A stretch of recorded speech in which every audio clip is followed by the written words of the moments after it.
Questions करेंगे 25। ठीक है, तो शुरू करते हैं। Direct comparison two unlike things without using like or as. Direct comparison होता है इसमें, और इसमें without using S,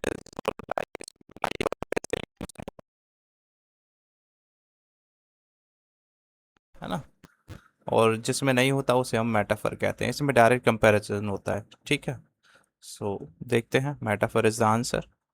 A metaphor is a figure of speech comparing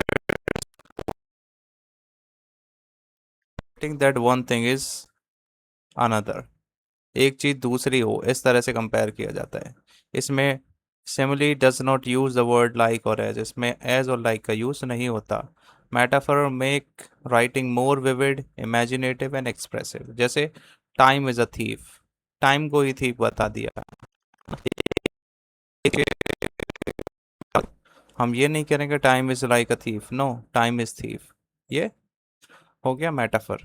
the classroom was zoo, classroom को जू बता दिया हमने। हमने ये नहीं कहा कि क्लासरूम जू के जैसा है। अगर वो कहते तो सिमली हो जाता, है ना। शेक्सपियर का है ऑल द वर्ल्ड स्टेज, पूरी दुनिया को उन्होंने एक स्टेज बता दिया, एज यू लाइक इट। तो मेटाफर मतलब direct comparison. No like no as, इसका यूज नहीं होता है। Don't confuse metaphor life is journey, और simile life is like a journey. ठीक है, दोनों का एग्जाम्पल है। इसमें लाइक और एज आता है, इसमें डायरेक्ट कंपैरिजन होता है। आई होप समझ में आया होगा। द रिदमिक स्ट्रक्चर, इसमें स्ट्रक्चर होता है रिदम का, of a line of poetry is called. क्या कहते हैं पोइट्री में जो रिदमिक स्ट्रक्चर होता है उसे? राइम नहीं, मूड भी नहीं, टोन भी नहीं, उसे हम लोग मीटर कहते हैं, है ना। Metre is a regular pattern of stress and unstress syllables. ये रेगुलर पैटर्न होता है, स्ट्रेस और अनस्ट्रेस सिलेबल्स होते हैं किसी भी पोइट्री में, है ना। In a line of poetry it gives poetry its rhythm, ये उसको उसकी रिदम देती है, म्यूजिकलिटी देती है। ठीक है। कॉमन मीटर्स आयम्बिक, ट्रोचेक, एनाफेस्टिक, डिक्टेलिक, ये चार कॉमन मीटर्स हैं। जैसे शेक्सपियर की फेमस लाइन है, shall I compare thee to a summer's day. ठीक है, इसमें ये आयम्बिक पेंटामीटर में है। ओके, पेंटामीटर मतलब 5 आयम्स हैं इसमें। सो मीटर मतलब रिदम ऑफ पोइट्री। अगर आपको इसमें डिटेल वीडियो चाहिए तो आप मुझे कमेंट भी कर सकते हैं, मीटर की हम डिटेल वीडियो भी ले आएंगे। Substituting the name of one related object for another is, एक ऑब्जेक्ट को दूसरा ऑब्जेक्ट के रूप में सब्स्टिट्यूट कर देना। क्या कहते हैं इस टर्म को? मेटाफर, सिनिकडोकी, मेटोनमी, या ऑक्सीमोरॉन। ऑक्सीमोरॉन तो नहीं कहते इसको, है ना, उसमें तो विरोधाभास होता है। और मेटाफर भी नहीं, मेटाफर हम लोग पीछे पड़ के आए जिसमें एज और लाइक का यूज़ नहीं होता है। या तो ये सिनिकडोपी है या मेटोनमी है। तो बताइए क्या है ये है आपका मेटोनमी। मेटोनमी कैसे? एक चीज़ का नाम दूसरे का नाम दे देना। जैसे the white house announces the new policy, white house ने अनाउंस की नई पॉलिसी। वाइट हाउस कैसे कर सकता है? ये तो एक बिल्डिंग है, लेकिन उस बिल्डिंग को ही हम लोग प्रेसिडेंट या एडमिनिस्ट्रेशन मान के यूज़ कर लेते हैं। ठीक है। जैसे the pen is mightier than the sword. अरे अब पेन को यहाँ पे क्या माना है हमने? राइटिंग या राइटर, है ना। राइटिंग। और स्वॉर्ड किसको माना है? मिलिट्री पावर को। जैसे the crown declare the war, crown कैसे डिक्लेयर कर सकता है? क्राउन तो मुकुट होता है, लेकिन क्राउन का मतलब होता है किंग और क्वीन। तो इसका इनडायरेक्ट रेफरेंस लेके हम समझ लेते हैं, इसी को मेटोनमी कहते हैं। ठीक है। मेटो मेटोनमी, निमी का मतलब नेम, मेटो मतलब किसी एक की जगह। मेटोनमी मतलब रिलेटेड सब्स्टिट्यूट। ओके, सो आपको समझ में आया होगा। डोंट कंफ्यूज, मेटोनमी मतलब रिलेटेड ऑब्जेक्ट, जैसे क्राउन किंग के लिए यूज कर लेते हैं। सिनोक्टो की मतलब पार्ट रिप्रेजेंट होल, एक पार्ट वो है पूरे होल को रिप्रेजेंट करता है, उसे सिनेक्डोकी कहते हैं। जैसे हैंड्स, हम लोग कॉमन लैंग्वेज में हैंड्स का मतलब होता है लेबर या वर्कर्स, है ना, वर्कर्स। सो ये क्या हो गया? ये पार्ट को पूरा होल समझ लिया, ये पार्ट है हैंड्स तो बॉडी का, लेकिन इसे हमने क्या समझ लिया? पूरा all the labours, all the workers. ठीक है, सिनेक्डोकी और मेटोनमी में अंतर आपको समझ में आया होगा। A long speech by one character without interruption is, long speech है ये एक, एक कैरेक्टर बोलता है इसको, है ना, और कोई उसको इंटरप्ट नहीं करता। डायलॉग में तो दो लोग चाहिए कम से कम, है ना, तो ये तो पॉसिबल नहीं है। साइड भी नहीं पढ़ा हमने ऐसा कुछ। प्रोलोग, प्रोलोग तो प्रोलोग भी नहीं है, ये है मोनोलॉग। मोनो मतलब सिंगल, लोग मतलब स्पीच या स्पीकिंग। तो देखते हैं monologue. A monologue is a long speech delivered by one character। इसमें एक कैरेक्टर होता है, टू अदर कैरेक्टर्स और ऑडियंस। ये कैरेक्टर दूसरे कैरेक्टर को बोलता है या ऑडियंस को कहता है। It helps reveal ideas, emotions and important information. एक कैरेक्टर स्टेज पे खड़ा होकर दूसरे कैरेक्टर को कुछ अपनी बात कह रहा होता है, उसे मोनोलॉग कहते हैं। इसमें अपने इमोशंस बोल सकता है, आइडियाज कह सकता है। In Shakespeare, Julius Caesar, Mark Antony speech, friends, Romans, countrymens, lend me your ears. तो ये फेमस मोनोलॉग है शेक्सपियर का, ठीक है, जूलियस सीजर से। It is a famous monologue. Exam tip: monologue मतलब when character speak at length, मतलब ये एक कैरेक्टर बोलता है काफ़ी लंबे समय तक। डोंट कंफ्यूज मोनोलॉग और सोलिलोक्वी। मोनोलॉग मतलब स्पोक टू अदर्स, सोलिलोक्वी में इंसान अलोन बात कर रहा होता है और अपने इनर थॉट्स को कह रहा होता है, ठीक है। तो ये सोलिलोक्वी है, ये मोनोलॉग है।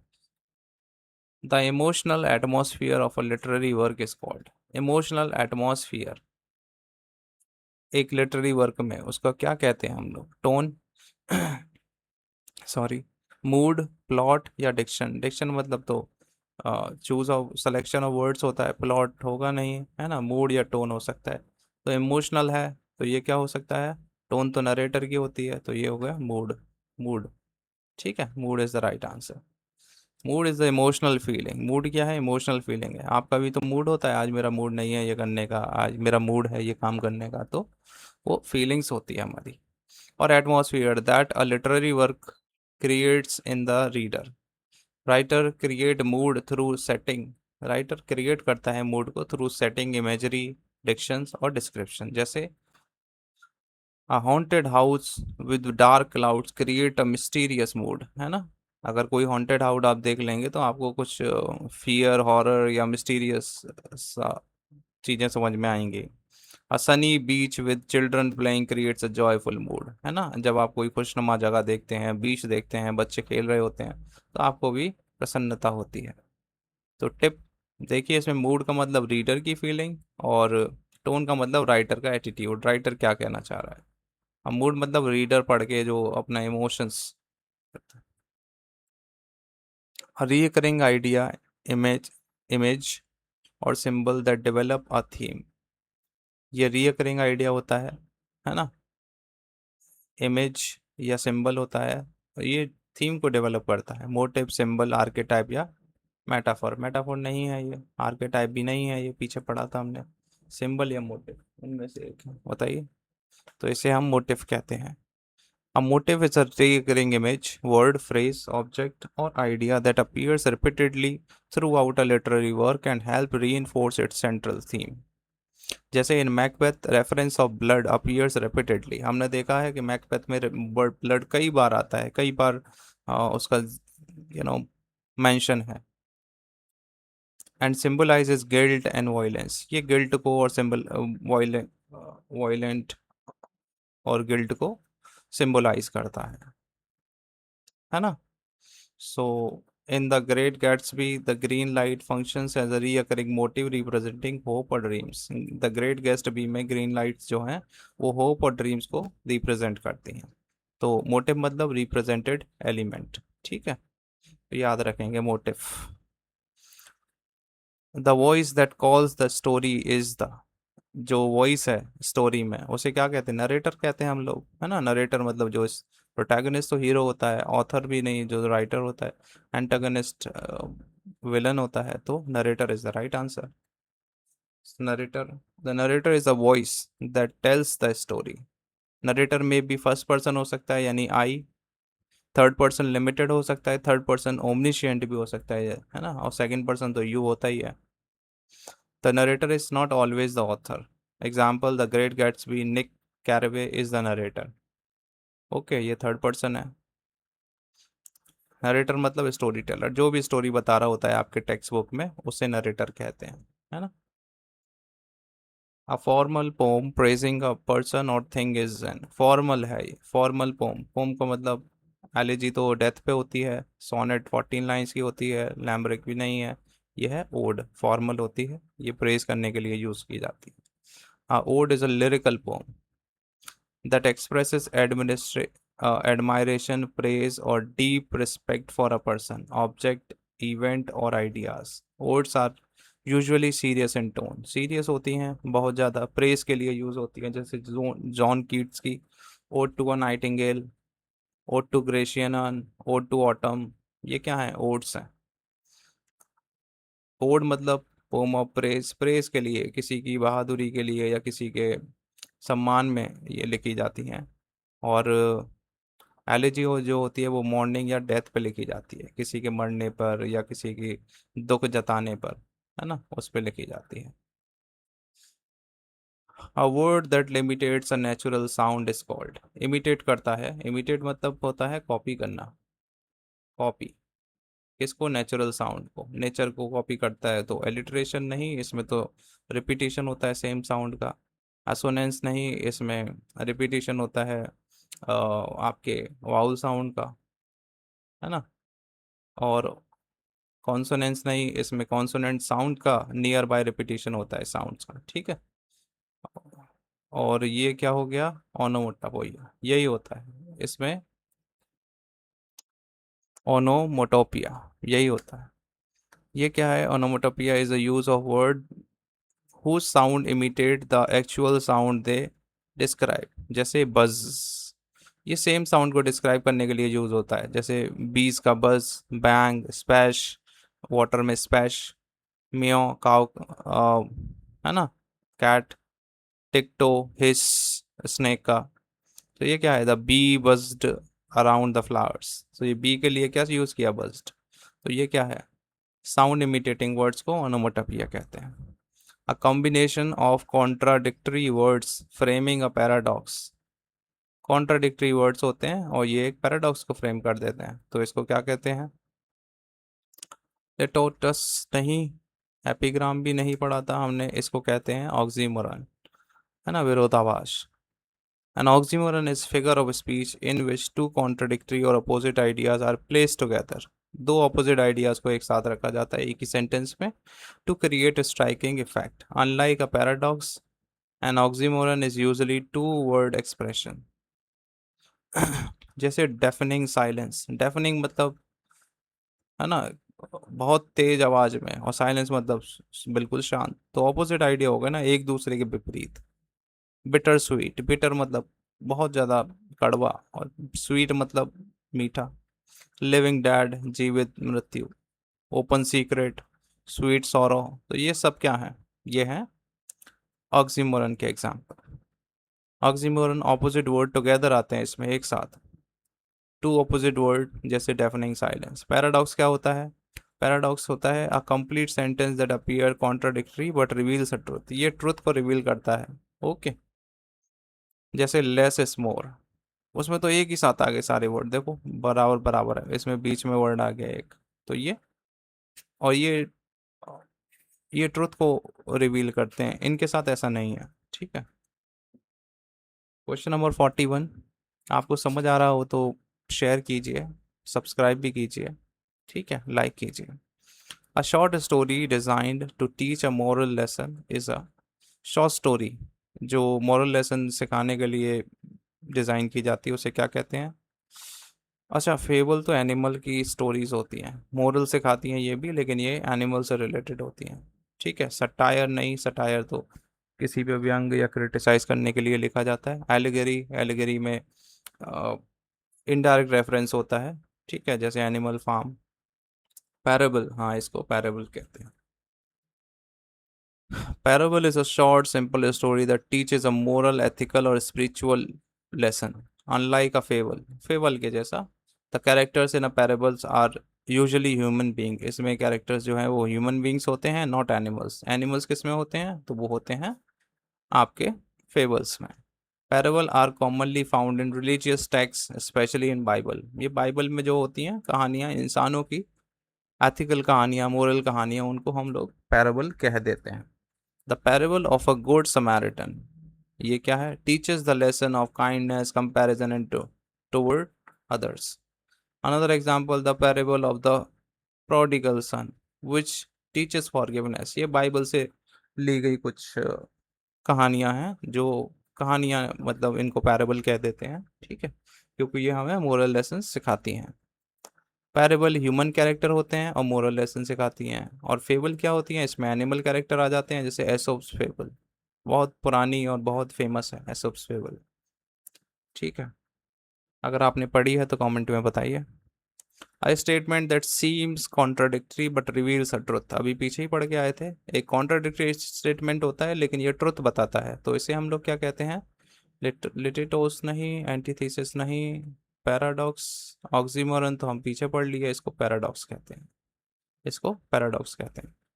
ऑक्सीमोरन में दो ऑपोजिट आइडिया होते हैं लेकिन ये साइड बाय साइड होते हैं, ये ट्रुथ को नहीं बताते, जैसे हमने देखा था बिटर स्वीट, बिटर स्वीट, या हमने एक वर्ड और भी पढ़ा था वहां पे, डेफनिंग साइलेंस, है ना। तो ये एग्जाम्पल हैं ऑक्सीमोरन के, लेकिन पैराडॉक्स में ट्रुथ को बताता है। देखिए, जैसे less is more, the beginning of the end, the child is a father of man, ये क्या है? ट्रुथ है, बिटर ट्रुथ है, हार्श ट्रुथ है। ये विलियम वर्ड्सवर्थ की लाइन है, the child is a father of man. Paradox में होल स्टेटमेंट होता है, oxymoron two opposite word together, साथ साथ आते हैं, जैसे हमने देखा ना बिटर स्वीट, इसमें दोनों वर्ड साथ साथ आ रहे हैं, देखो। Repetition of similar grammatical structure is called, similar grammatical structure होता है इनमें, इसे क्या कहते हैं? इसे कहते हैं parallelism, parallelism, parallelism. Repetition of same grammatical structure in word, phrase, or clause. It creates balance, rhythm, or emphasis, making ideas clearer or more memorable. याद करने में आसान रहते हैं, आइडियाज को इजी और क्लियर बनाते हैं ये। जैसे आई came, I saw, I conquer. देखो, I came, I saw, I conquer, parallel same sentences हैं, सेम ग्रामेटिकल स्ट्रक्चर्स हैं इसमें, है ना। ये लिखा है ना सेम ग्रामेटिकल स्ट्रक्चर, तो सेम ग्रामेटिकल स्ट्रक्चर है। जूलियस सीजर्स फेमस लाइन है ये, I came, I saw, I conquer. She likes reading, writing and painting, same sentence है, सेम ग्रामेटिकल। ऐसा नहीं है I am reading, I was reading, I read, no, same. Parallelism same sentence structure होता है इसमें, याद रखिएगा, parallelism same sentence structure. An imitation of a work meant to mock or criticize, it is a imitation of work। ये imitation copy होता है, और ये मॉक करने के लिए या क्रिटिसाइज करने के लिए लिखा जाता है, इसे हम लोग कह देते हैं सटायर, है ना। सटायर, हाँ अच्छा, इसे पैरोडी कहते हैं, ठीक है, सटायर नहीं। इसमें देखो इमिटेशन भी लिखा है ना, imitation of work that meant mock को क्रिटिसाइज, क्रिटिसाइज करने के लिए सटायर लिखा जाता है, लेकिन इसमें हम लोग इमिटेशन कर रहे हैं तो इसको पैरोडी कहते हैं। इमिटेशन मतलब कॉपी ऑफ कॉपी, कॉपी करना किसी चीज की, ठीक है। तो सटायर में कॉपी नहीं होती है लेकिन पैरोडी में कॉपी होती है, जैसे पैमेला वर्क है ना, रिचर्डसन का। देखिए, a parody imitates the style, language or content of another literary work, author, genre or humorous or critical effect। Unlike satire, satire के जैसा ही होता है ये, ठीक है, बहुत कंफ्यूजिंग वर्ड है ये, माइनर डिफरेंस होता है। Which targets society or human behavior, parody is specifically imitates another work, ये दूसरे वर्क की कॉपी की जाती है, ठीक है, उसे ही पैरोडी कहते हैं। हम लोग कॉम यूट्यूब पे देखते हैं ना पैरोडी वीडियोस, पैरोडी में क्या करते हैं वो लोग, किसी पैरोडी वीडियोस देखते हैं किसी भी फेमस मूवी की, जैसे आपने जो सूर्यवंशम मूवी है उसकी बहुत सारी पैरोडी बनी हुई है, मतलब इमिटेट करते हैं फनी वे में। Okay, Don Don Quixote by Miguel de Cervantes parody medieval chivalric romances। The movie scary movie parodies horror film, है ना। तो ये क्या है? पैरोडी मतलब फनी इमिटेशन, और सटायर क्रिटिसाइज सोसाइटी, पॉलिटिक्स और ह्यूमन बिहेवियर। इसमें सीरियस सटायर होता है, सीरियस चीजें होती हैं फनी वे में, लेकिन giving human qualities to non human thing, ये तो हम सब ने पढ़ा है। ह्यूमन क्वालिटी देना नॉन ह्यूमन चीज को, उसे हम लोग पर्सोनिफिकेशन कहते हैं, है ना। जैसे the wind whispered through the trees, wind, wind कैसे विस्पर कर सकती हैं, लेकिन हमने उनको ह्यूमन क्वालिटी दे दी है। जैसे flower dances in the breeze, flower कोई डांस कर सकते हैं, लेकिन फिर भी हम लोग ह्यूमन लाइक क्वालिटीज दे देते हैं। Opportunities knocked at the door, opportunity knock कर सकती हैं डोर को, लेकिन फिर भी हम लोग मान लेते हैं। तो ये क्या है, पर्सोनिफिकेशन है। Non living thing behave like humans. The sequence of event in a story is known as, sequence of story, इसको तो हम लोग सीधा प्लॉट कह देते हैं, है ना, सीक्वेंस ऑफ स्टोरी। अच्छा, ये जरूरी चीज है आपको, ये 5 स्टेजेस पता होनी चाहिए एक प्लॉट की: exposition, rising action, climax, falling actions and resolution.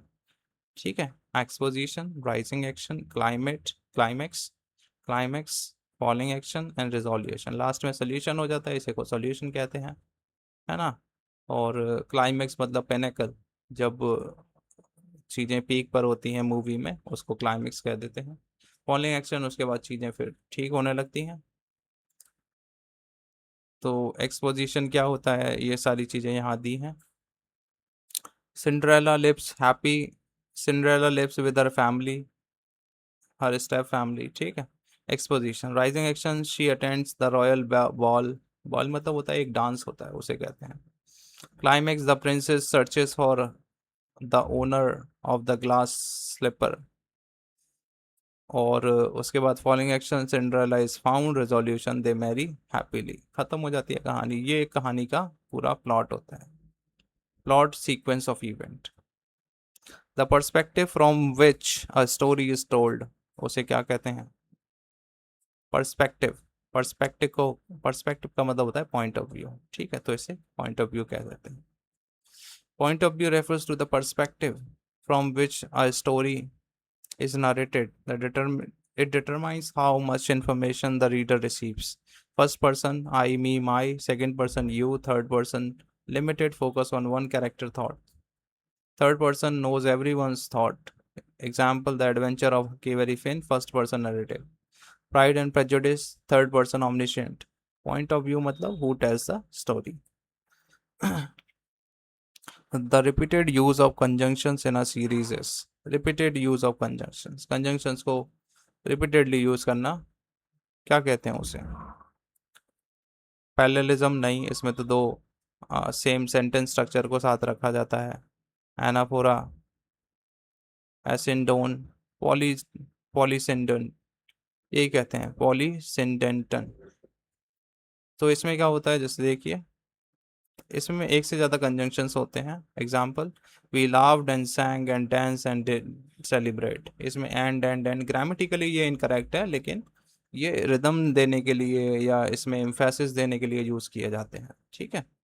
जैसे in the rain descendant and the flood came and the winds blue, and कई बार लगा दिया, ठीक है, रिदम देने के लिए, एम्फेसिस देने के लिए।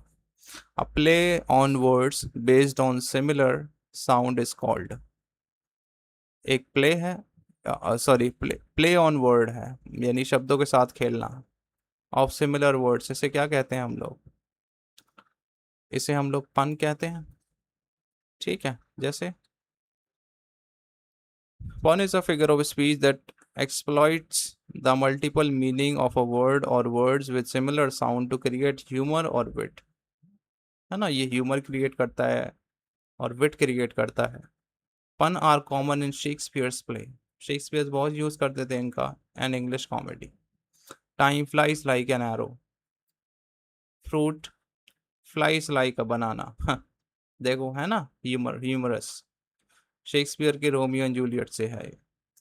Ask for me tomorrow and you shall give find me a grave man, grave मतलब सीरियस मैन, ठीक है।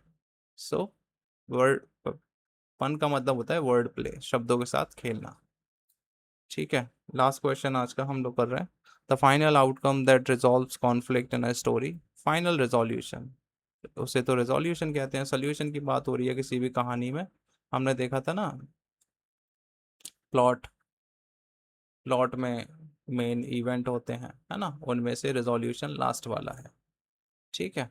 सो रेजोल्यूशन मतलब सॉल्यूशन, एंडिंग हो जाती है, जनरली हैप्पी एंडिंग होती है मूवीज में, तो उसी को रेजोल्यूशन कहते हैं। बस आज के लिए इतना ही, बाकी हम लोग कल करेंगे अगले वीडियो में।